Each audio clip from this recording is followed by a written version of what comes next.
Ahojte, vítam vás pri novej epizóde Plektrum Podcasts a máme máj. Listy sú už zelené na stromoch, všetko je pekné, pozitívne, voňavé vonku, alergici sa tešia a tak ako aj naposledy, dnes máme hostia, je ním opäť Jakub. Ahoj Jakub. Čaute. A ako vždy sú tu so mnou Samo a Dano. Čaute chlapci. Čaute. Čaute nové. Už máme posadené pomaly vonku, niektorí. Dobre. Ty si ešte, to, že si ITčka, tak si aj záhradník. Áno. Dano, aj ty máš niečo zasadené? Nie, ja nemám. Ja mám problém mať doma aj jednu rastlinku, lebo to pri mňa moc neprežije. Ale však máš kaktus doma, nie? Hej, to je pravda, ten žije ešte, áno. Dokonca už 2. Lego má teraz takú sériu, že Botanicals, nejaký čas, veľmi populárne v kruhu dospelých Lego fanúšikov, lebo nepotrebujú polievať tie kvety. Ale dokonca u mňa v kancelárii na stole mám tiež jednu kyticu a už som našiel vodu v tom pohári plastovom, už to tam niekto omylom nalial. A ako riešiš potom, keď to je zaprášené, lebo asi časom to trochu... To je problém väčší s Legom. Ja mám na to taký špeciálny vysávač. A neexistujú také, že akvárka nejaké, že by si tam tak vsunul a nech sa nepráši, ako v múzeách býva? No, tak určite. Ako vitrína presklená, tak to je druhé riešenie. No. Ale späť k našej IT téme. Vývoj mikroservisných aplikácií. To je dnešná téma, lebo pár epizód dozadu sme sa bavili o legacy aplikáciách. Tam sme trošku načrtli rozdiely medzi druhmi aplikácií, ale tak sme si povedali, že tie mikroservisy to je taká populárna vec a nevenovali sme sa tomu detailnejšie a využijeme aj to, že Jakub sa pohybuje stále v okrese a máme k nemu prístup, takže že nám povie nejaké vlastné skúsenosti s vývojom mikroservisných aplikácií.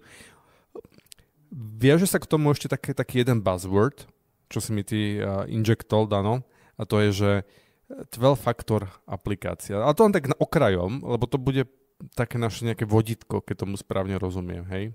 Odovzdávam ti slovo, nech sa páči. Áno, presne, keďže máme radi metodológie a rôzne štandardy a neviem, čo tu vzniká, kadejaké buzzwordy, tak presne týmto spôsobom Heroku vytvorilo aj štandard 12-factor applications. Počkaj, čo? Hero čo? Heroku. No, tak povedz. To je firma, ale neviem ti povedať detail. Aha. Neviem, čo chceš o tej firme. Ako Heroku, tí poznáme, akože je to firma. Hej, Znie to japonsky. Nie, Heroku je spoločnosť. Čo je Heroku? Heroku je spoločnosť, ktorá prevádzkuje v podstate platform as a service, ktorý je postavený nad AWS-kom, ak si správne pamätám. Čiže je to niečo ako Digital Ocean. Znamená to, že vám uľahčujú prístup k cloudovým resursom, respektíve cloudovým zdrojom, a vytvárajú infraštruktúru a rôzne vlastne platformové služby nad AWS-kom. Čiže to je taký kvázi obaľovač nad tým. Že keď nechcete ísť do čistého AWS-ka, tak napríklad Digital Ocean ponúka možnosť, že dávam uľahčený prístup k vytvoreniu napríklad virtuálnej inštancii cez ich rozhranie. Čiže to je vlastne skratke Heroku. No a... Takže títo Heroku... Áno. Táto spoločnosť Heroku teda zadefinovala nejakých 12 pravidiel, preto sa to volá 12-factor application. Už som sa zlakol, že to súvisí niečo ako s two-factor authentication. Nie. Je to 12 pravidiel, ktoré definujú, ako by vlastne mala vyzerať moderná mikroservisná aplikácia, ktorá by mala teda nejakým spôsobom followovať alebo nasledovať tieto pravidlá. Hej, že takisto, ako sme sa bavili pri Trunkbase, pri GitOpse, pri Gitflowe o rôznych pravidlách, tak na to, aby ste naozaj keď dodržiavate tieto pravidlá, tak ten kód je vlastne čistý, modulárny, je otestovaný, máte release proces a tak ďalej. Čiže v podstate tá metodológia, respektíve nie metodológia, ale tie pravidlá zahŕňajú už to, čo všetci dobre poznáme, len je to kvázi spísané niekde na papieri, že tento nevie a chce hupnúť do tej problematiky, tak je dobre si to naštudovať, aby vlastne videlo, že čo robí možno zle, čo by mohol zlepšiť. Ale nie je to zasa niečo, že musíte to followovať. Je to len ten best practice, ktorý za tie roky vznikol a nejakým spôsobom bol spísaný do ucelenej formy. Povieme si ešte v rýchlosti, že čo sú vlastne tie mikroservisy, len ako aby sa postavili základy tej debate. Mikroservisy sú jeden z architektonických pohľadov, ako vyvíjať software, ktorý hovorí o tom, že aplikácia by mala mať nejakú jednu konkrétnu funkciu, ktorú vlastne spĺňa ako opak oproti monolitom, kedy monolit mal mnoho funkcií mikroservisa, respektíve monolit vie byť rozbitý do mnohých mikroservis, kde každá plní nejakú jednu konkrétnu svoju funkciu. Toľko z teórie. Jo, veľakrát sa doplňa nanoservisami. To ideme ešte v podstate, ja to volám sub množ, ale tá množina mikroservis, pretože ako som vám povedal, že mikroservisa v tom ideálnom prípade áno, mala by mať nejakú funkciu, ja by som to možno nazval nejaký set menších funkcionalít a keď to chceme naozaj rozdeliť na jednu konkrétnu funkciu, že jednu činnosť, tak to je vlastne nanoservis. Že nanoservisy sa často spájajú keď to chceme premietnúť do toho prevádzkového modelu, tak mikroservisný svet sa spája s kontajnermi, nanoservisný svet sa častokrát spája s funkciami. To je ten základný keby rozdiel, ale veľakrát, keď sa bavíme o rôznych témach, to vždycky bavíme o tom mikroservisnom svete a mikroservisnej architektúre, ale kebyže chceme byť úplne presní, tak nanoservisy by sme mali používať, keď používajú funkcie. Dobre, tak ideme na tých 12 bodov, alebo akým spôsobom to pojmeme, tú tému? Dobrá otázka. 12 bodov by som len tak nejakým spôsobom doplňal. Poďme začať možno skúsenosťami Jakuba, čo sa týka mikroservisnej architektúry, pretože je to odborník na slovo zatý, čo sa týka z developerského pohľadu a vôbec na mikroservisný svet. Takže počul si, Jakub, čo sme tu momentálne teraz tliachali z infraštruktúrneho sveta, ako to vidíme my. Aký je tvoj pohľad? Áno, ja mám jeden malý detail, lebo ja som sa poprvýkrát dneska stretol s nanoservisami a v podstate sú to len lambda funkcie, alebo v podstate serverless, kde len definujeme funkciu, ktorá bude bežať na nejakom stroji. Ale zaujímavé pomenovanie.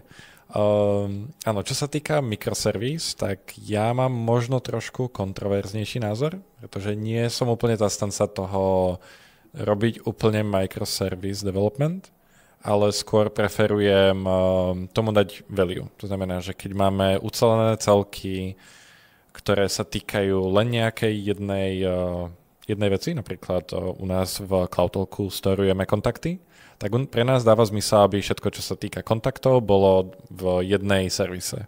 A nebude to úplne mikroservise, bude to niečo trošku väčšie. A tým chcem podotknúť, že vždy záleží na tom vašom danom use case a čo sa snažíte dosiahnuť. Čiže nie som úplne zastanca mikroservis, skôr toho správne to rozdeliť. Stretol som sa v dnešnej dobe s tým, že by niekto, keď chce vytvoriť novú aplikáciu, by si povedal, že bude z toho monolit? Že už by vlastne nešiel tým smerom, že chce mať viacero mikroservis? Čo som si ja všimol, je, že ľudia išli viacej smerom do mikroservis a teraz sa zase vracia ten monolit. Ale taký ten zdravý monolit, že keď vyvíjam nejakú novú aplikáciu, tak mi nedáva zmysel to začať hneď všetko drobiť na menšie mikroservisy, pokiaľ to neprinesie väčšiu value. Napríklad, keď potrebujem nejakú servisu, aby mi spracovávala obrázky, tak viem, že tá servisa potrebuje viacej resursov. To znamená, že dáva zmysel, aby to bol zvlášť kontajner, ktorý je naškalovaný. A pomimo toho môže byť všetko v rámci toho monolitu. Čiže ako správnu odpoveď by som povedal, že na začiatok monolit je super, len človek si musí nájsť ten čas, kedy to začať rozdeľovať. A nie je potom dosť problematické práve tú funkcionalitu z toho vyňať a oddeliť to do tých osobitných modulov? Áno, je. A najlepšie je už myslieť od začiatku počas vývoja na to, aby sme rozdelili aj ten daný kód na jednotlivé moduly, ktoré sa dajú jednoducho odtiahnuť. Napríklad v CloudTalku to robíme tak, že keď vieme, že nejaká vec sa bude, eventuálne z toho bude mikroservisa, tak sa snažíme aj ten kód už štruktúrovať modulárne, aby sme ho len proste vyňali z toho a deployili novú servisu, ktorá to pokrie. Z môjho pohľadu aj skúsenosti, čo je taký prvý input pre mňa úplne že najzákladnejší, to je niečo, ako keď sa bavíme o šetrení nákladov v rámci cloudu, že prvý moment, ktorý musím spraviť, identifikovať, či tá virtuálna inštancia vôbec potrebuje toľko zdrojov, ktoré má. Tak pre mňa takýto akože kritický bod je vtedy, keď identifikujem, že niektorá služba z tej danej aplikácie, ako si Kubo popísal, musí byť zdieľaná medzi viacerými službami inými. A to je pre mňa taký bod, že aha, tak tým pádom z toho vytvorí nejakú share service, ja to volám, nejakú share service, ktorú viem už zazdieľať medzi ostatnými službami. To sa v podstate volá knižnica, pretože my vieme ten kód nielen vyňať do inej servisy, ale vieme aj spraviť zdieľanú knižnicu, ktorá nám to presne pokrie. A to je presne ten use case, že nie vždy to musí byť zvlášť servisa, občas to môže byť knižnica alebo súčasťou nejakej väčšej servisy.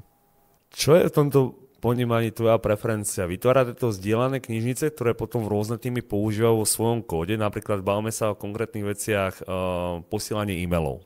To je napríklad ďalšia téma. Potrebuješ funkciu na to, ktorá komunikuje, dajme tomu, že máme teda scenár, že máme službu, ktorá napríklad SendGrid, ktorý je na pozadí, a ty potrebuješ spraviť kvázi mostík pre možno tvoje staršie aplikácie na to, aby si vedel s tým SendGridom sa integrovať. To znamená, tvoje niektoré aplikácie nepodporujú API na SendGrid, ale podporujú klasické SMTPčko. A čo je potom vlastne pre teba lepšie, že vytvorí ten kód, alebo tá knižnicu, ktorú potom jednotlivé projekty používajú vo svojich aplikáciách, alebo vytvorí vlastne ten bridge ako osobitnú službu, na ktorú sa už dokážu tie staršie aplikácie veľmi ľahko integrovať. To je veľmi dobrý príklad a v tomto, pre tento daný príklad by som volil mikroservisu, pretože je to uzatvorený celok a ktorý zahrňa aj ďalšie problémy, napríklad problém škálovania. Keď všetky servisy začnú posielať e-maily naraz, tak SendGrid môže začať blokovať naše requesty, pretože ich posielame strašne veľa. A v tomto momente je dobré spraviť mikroservisu, pretože vy na vašej strane si môžete spraviť nejakú frontu, do ktorej budete posielať jednotlivé e-maily, ktoré sa majú poslať a viete zaručiť, že sa odošľú. Kedy by si volil práve ten druhý scenár, že chceš teda zdieľanú lipku, ktorú potom by si vedel zazdieľať tímom, aby používali? Napríklad v CloudTalku viem, že môj šikovný kolega Peťo spravil lipku na autentizáciu, aby sme vedeli zdieľať rovnaký kód naprieč jednotlivými servisami. Tu je pekne vidieť ten kontrast, že pri tejto knižnici je lepšie to mať ako knižnicu, ako separátnu servisu, pretože by sme sa pýtali na veci, ktoré sú typicky statické, alebo tá knižnica nám ich vie poskytnúť. Pozdravujem Peťa ja. A toto ma vedie k tomu, že vlastne ako vo všetkom výtečku je dôležité nad tými problémami rozmýšľať pred tým, ako sa pustíte do toho programovania, alebo aj v infraštruktúre to platí úplne rovnako, že vlastne znova narážame na tie DevOps princípy, že tých patternov alebo akože nejakých postupov a architektúry je tak strašne veľa a že každý majú svoj use case. Že ťažkokrát sa nám aj pri rôznych témach hodnotí, že čo je najlepšie alebo najhoršie. Proste všetko má ten svoj use case a takisto ako Kubo povedal, že treba premýšľať aj do budúcnosti, že čo chystáme s tou aplikáciou, aký tam je cieľ, čo zapadá do celého konceptu. Že častokrát aj čo sme rozprávali pri takomto rozmýšľaní a architektovaní môžeme dojsť do bodu, kedy sa zhodneme, že cloud nie je riešenie napríklad. To je stále validný point a mali by to akože robiť všetci. Si myslím v tom ITčku, že najprv sa zamyslieť pred tým, ako sa vhupnú do nejakého riešenia, aby dali na to nálepku, nejaký buzzword a podobne. Máš niečo, Gabo? Čo ten frontend? Frontend je veľmi kontroverzná téma, ako to asi rozvinie do väčších detailov, pretože tiež sme začali pozorovať, že teraz zase pri frontende, keď sa vrátime späť, nejaké minulé epizódy, kde sme rozobrali práve, akým spôsobom je spracovávaný kód alebo udržiavaný kód v Gite, tak pri frontende sa ako keby vracia, nechcem povedať ako monolitu, ale k tomu, že ten kód je udržiavaný spolu v nejakom monorepozitórii. A to porušuje v podstate princípy 12 Factory toho codebaseu, jedno z tých pravidiel, kde by vlastne mala mať každá mikroservisná aplikácia vlastný repozitár. Prečo sa to vlastne deje? Pretože chcete mať frontend rovnaký naprieč všetkými rôznymi vecami, naprieč jednotlivými v podstate mikroservisami. Chcete, aby to vyzeralo rovnako, kde vám to monorepo poslúži presne k tomuto. A tam pri monorepe sa zase dostávame k tomu istému. Buď máte monorepo, kde je to všetko zdieľané v rámci jedného repozitára, alebo máte knižnice, ktoré vám to ponúkajú. A keď máte monorepo, tak všetci pracujú nad tým istým a môžete sa jednoducho pozrieť na to, ako s tým pracujú ostatní, ale zároveň ovplyvňujete aj ich prácu. A podľa mňa budúcnosť v tomto je viacej taký modulárny frontend, kde každý tým si spraví svoj vlastný modul a potom sa pekne to všetko spája do tej celej stránky. No a nebolo by práve tu na riešenie, namiesto teda monorepa, používať práve nejakú zdieľanú knižnicu, ktorá nám zaštandardizuje to UI-ko. Ja sa vlastne iba odkazujem na konkrétnu verziu tej knižnice? Bolo.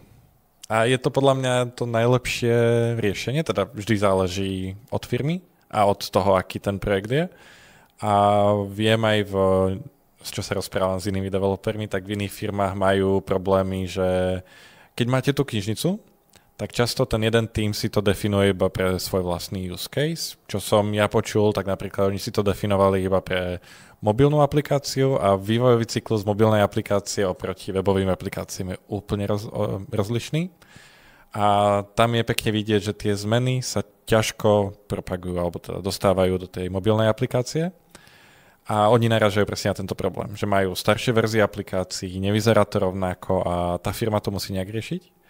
A osobne by som asi preferoval tie knižnice, pretože je to uzavreté, ale zase pri knižniciach máme problém s testovaním, pretože ja ako správca knižnice neviem, či moje zmeny náhodou nerozbijú niečo nejakému týmu úplne na konci celej firmy, čo používa moju knižnicu. Takže tu je tá veľká výhoda monorepa, že všetko je spolu a v rámci toho monorepa môžete púšťať testy naprieč všetkými frontend aplikáciami. Čiže v podstate máš hneď feedback o tom, že pokiaľ niečo introducneš, tak vieš, že to bude kompatibilná so zvyškom sveta. Je niečo také, čo sa dá kvázi zaškatulkovať takto veľmi jednoducho aj pri backende? Lebo pri backende som zatiaľ o monorepe nepočul. Ale respektíve nestretol som sa s tým, že by niekto povedal, že chcem na backende mať monorepo. To je veľmi dobrá otázka, pretože ja som tvorca monorepa v CloudTalku. A ja som ho vytvoril pred 3 rokmi, pretože keď som prišiel, tak mi bolo povedané, že to mám spraviť. A ono to má svoje výhody a nevýhody. Výhody to má hlavne, keď máme zdieľaný kód naprieč servisami.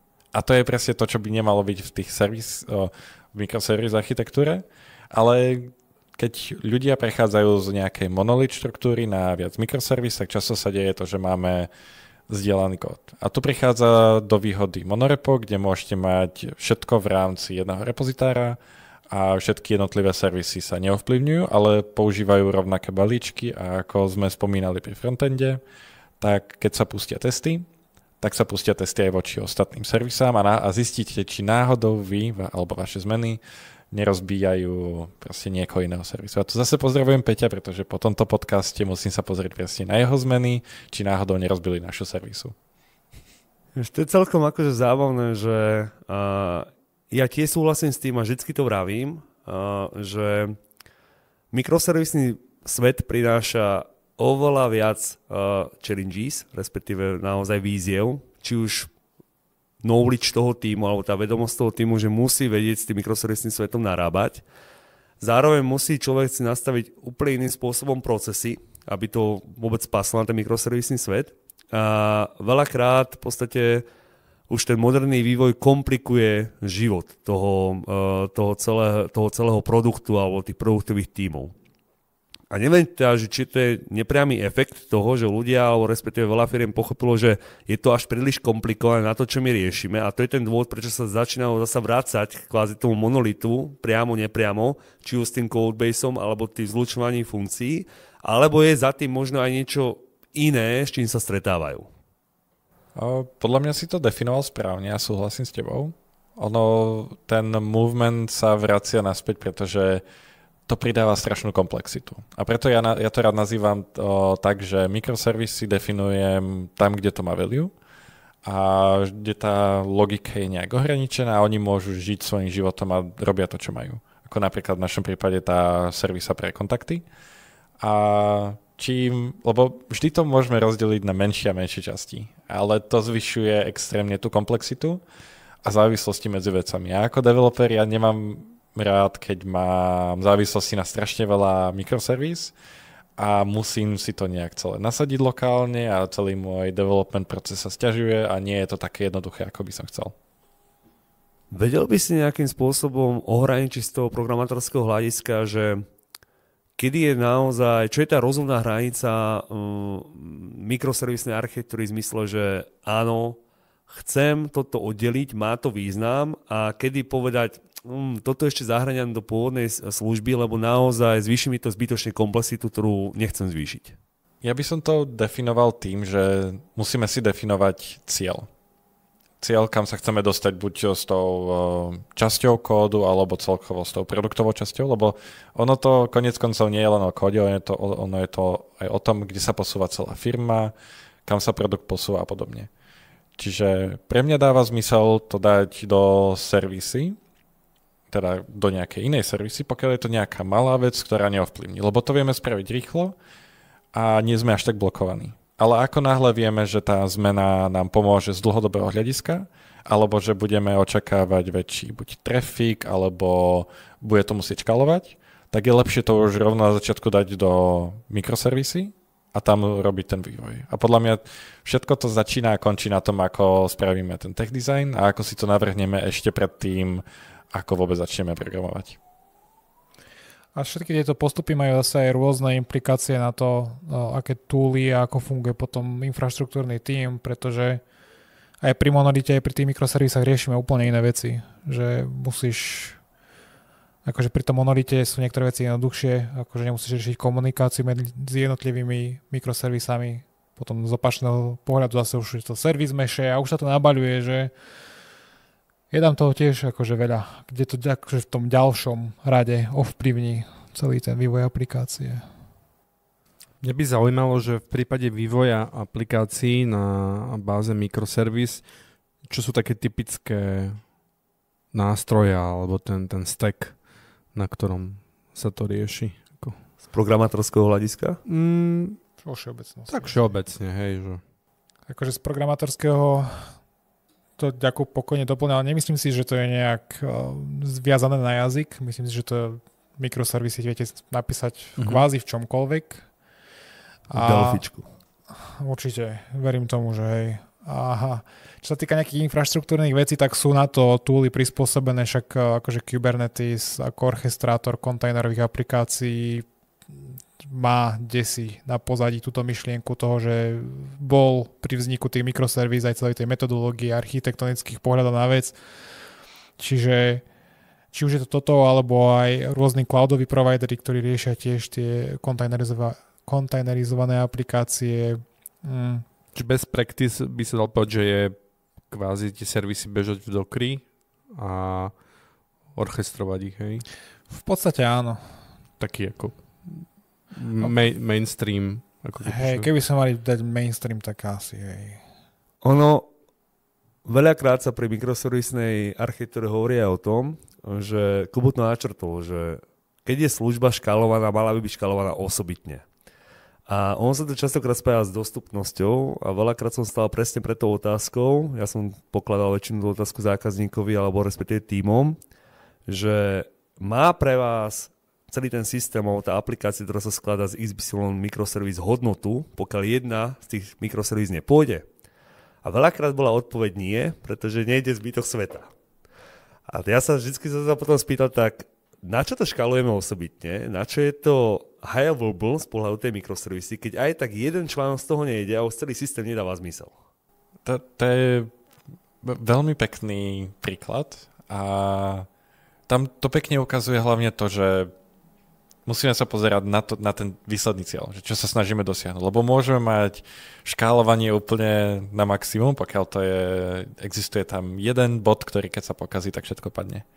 A to ma zase privádza k tomu, že je dôležité sa nad tým zamýšľať od začiatku a definovať si, čo ten celý ten produkt, už nie sme len pri kóde, ale sme pri celom produkte, ako sa má správať, keď príde väčší trafik, ako to má škálovať. A v rámci microservice existuje strašne veľa super vecí, ako napríklad Kedify. Kedify je firma, ktorá vznikla napríklad v Brne a oni sa venujú tomu, že Kedify dostávajú k jednotlivým zákazníkom. A to je, Keda funguje na základe metrik, na základe nejakých vecí, ktoré získavame zo servisy a na základe týchto dát potom ten daný software definuje, že či má pridať nejaké resursy alebo môže odobrať. No v podstate, ako sa to celé takto vyvíja, tak aj tie tooly budú pribúdať, aj Gabo, čo si sa pýtal, že čo si povieme dneska, už zajtra nemusí byť pravda. Že ak aj poslucháči možno poznajú niečo, čo sa volá CNCF Landscape, ak nie, tak si to hoďte do Google a prvý odkaz. Je to taká mapa všetkých toolov, ktoré vznikli práve k microservisám a k ostatným toolom alebo týmto všetkým architektúram a ich strašne veľa. Obrovské kvantum rôznych toolov. Čiže tak ako sa to bude celé vyvíjať a ako budú vznikať nové nápady, tak budú vznikať aj nové tooly. Čiže môžeme to uzavrieť tými mainstreamovými vecami, ako si jej povedal, ale stále budú existovať viaceré alternatívy, ktorými to dokážeš akože pokryť nejak efektívne. Ono to celku nahráva aj tie myšlienky, čo sme teraz riešili, monolít, či to správovať v jednom repozitóri a tak ďalej, že nie som zastanca toho, že Kubernetes napríklad by mali byť všade. To je presne, poznám veľa spoločností, ktoré chcú Kubernetes, lebo je to buzzword a proste mám 2 kontajnery alebo jednu aplikáciu ešte v tom najhoršom scenári a musí to bežať na Kubernetoch. Len to je zase tá komplexita. Je to aj Kubo bude vedieť potvrdiť, že naozaj, že my potom používame kladivo na mravca v úvodzovkách, že máme maličký problém, ktorý potrebujeme vyriešiť a veľa firiem si myslí, že tie Kubernetes to poriešia. Ale pri Kubernetoch podľa môjho názoru vzrastá komplexita, čo sa týka manažovania už tých servíc, pretože vy nemenežujete už len tie služby, ktoré vám na to bežia, ale už musíte manažovať samotný kláster, ktorý vám Kubernetes prevádzkuje. A toto je šťastie pravda, aj keď použijete platformovú službu v rámci Amazonu alebo v rámci Azure, lebo stále updaty Kubernetes musíte riešiť vy. Keď chcete nejaké ďalšie moduly, musíte ich inštalovať vy. Hej? Oni vám dajú len ten základ, čiže neriešite už kvázi ako keby tú hardwareovú vrstvu alebo tú kontrolnú vrstvu, ale hociakú modifikáciu alebo hociaký prechod na vyššiu verziu si zastrešujete prakticky sami.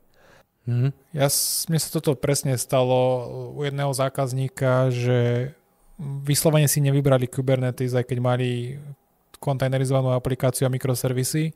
A dávalo to zmysel v tom, lebo bolo tých aplikácií proste pár a Kubernetes by otvoril úplne novú kapitolu toho všetkého, či už je to hardening, proste security, sa tam musí riešiť extra, pentesty sú tam extra, proste prináša to fakt obrovské množstvo ďalších vecí z procesného hľadiska alebo z bezpečnostného hľadiska, ktoré musí ten infra tým vyriešiť.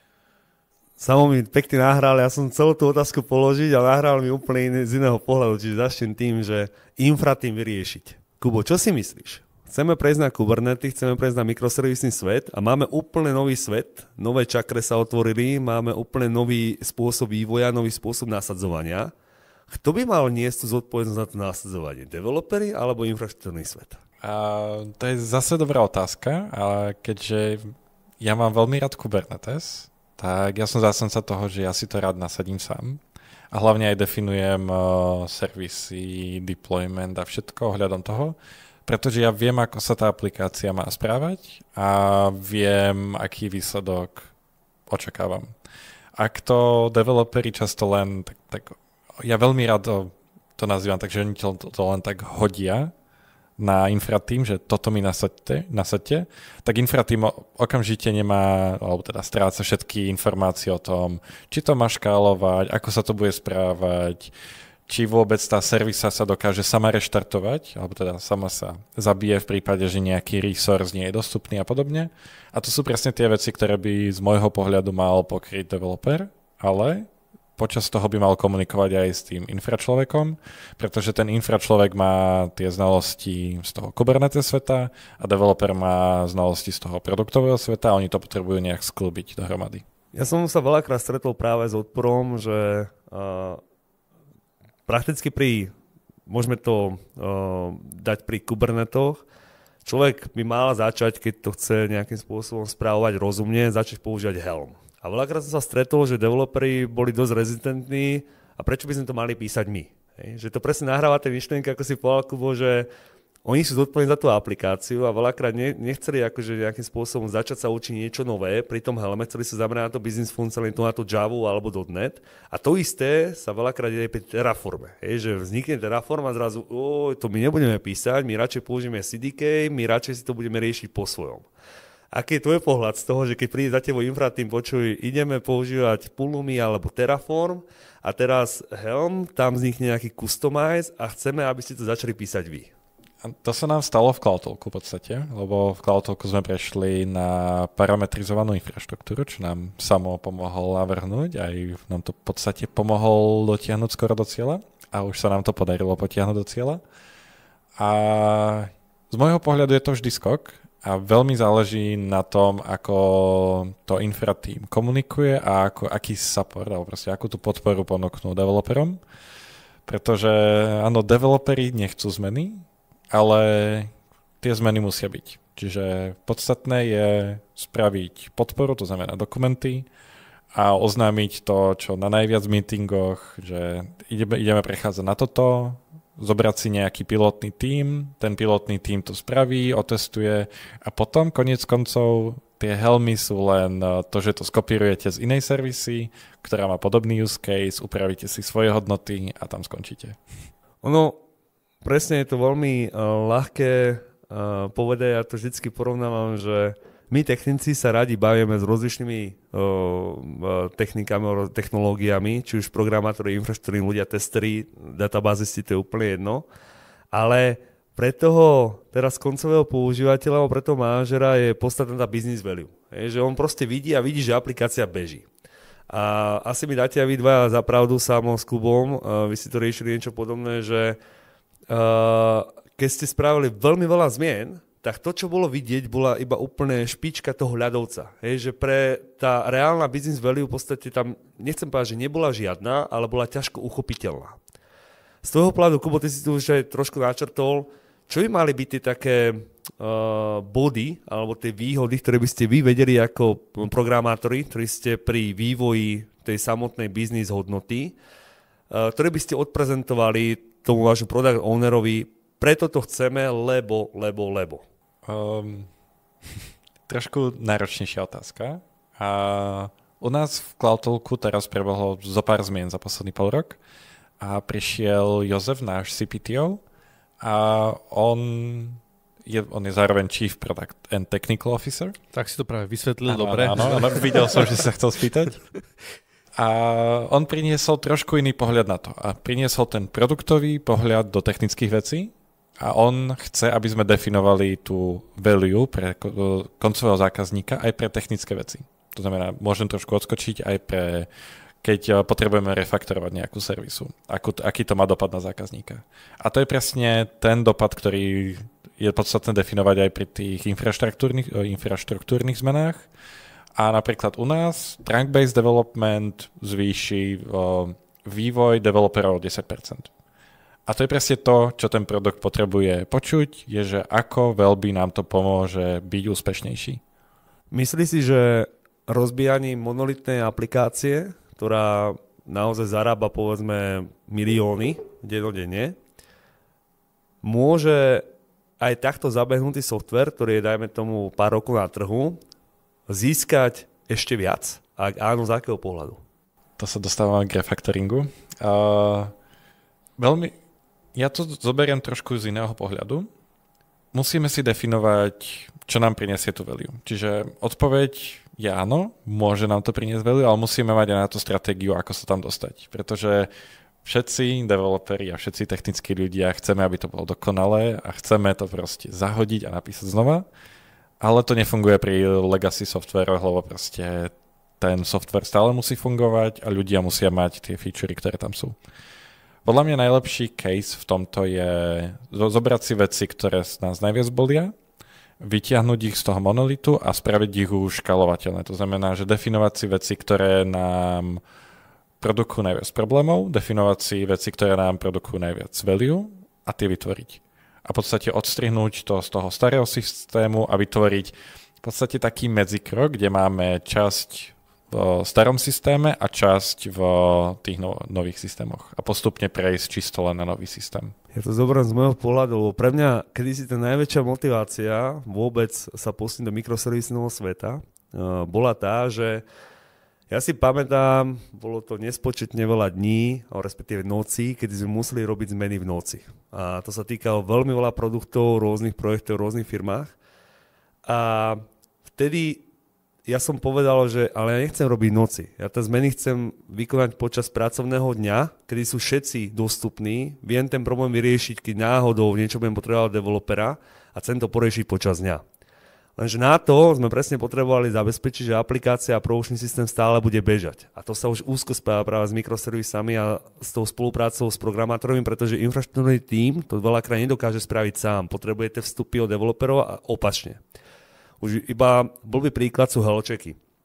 Health-checky, myslím, že všetci vieme, ale teda chceme zistiť, že tá aplikácia funguje správne. Čiže nejaký jednoduchý check toho, že tá aplikácia naozaj stále beží a pokiaľ nie, tak ju veľmi jednoduchosti vypneme. Že pokiaľ nie je zdravá, tak ju vypneme.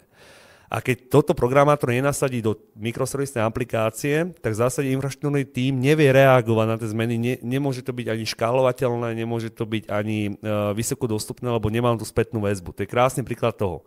Čiže, ako aj Kubo povedal, za mňa tiež vždycky vlastne určiť si ten cieľ a aj keď to nedonesie tú priamu biznis hodnotu, že by teraz aplikácia, bežala oveľa lepšie z pohľadu performanceu, vie vám to veľakrát ušetriť peniaze a náklady na to, že ľudia vám nemusia robiť po nociach. Nemusia stráviť hodiny nad vyriešením nejakého problému, pretože ten problém dokáže vyriešiť efektívne počas dňa.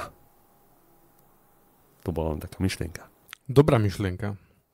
Môžeš to ukončiť nejakou svojim obľúbeným nástrojom na manažovanie mikroservis, Gabo. Ja nemám obľúbený nástroj na manažovanie mikroservis, ale rozbehol som si doma Proxmox. To sa tiež ráta. Ale hej, že si to ty tak hej. Nechcel si Kubernetes na správanie virtuáliek, aj to je možné. Budeš ešte viac cool. V ďalšej generácii. Zomrel mi totiž to môj home asistent, ktorý mi bežal vo virtuálke na Windowse, takže už je to teraz tak, ako to má byť Linuxový svet. Jakub, srdečná vďaka. Ďakujeme, že nás počúvate. Ak máte k téme mikroservis prípadne nejaké postrehy alebo otázky, chceli by ste zistiť viac niečo na túto tému, kam môžu naši posluchači písať? Môžete nám písať na LinkedIn alebo nás kontaktovať na e-maily ask@plektrum.engineering alebo nám môžete kľudne napísať súkromnú správu na LinkedIn. Super. Ďakujem veľmi pekne. Počujeme sa opäť o 2 týždne s novou epizódou podcastu Plektrum Podcast. Ahojte. Čaute. Ahojte. Let's break it down.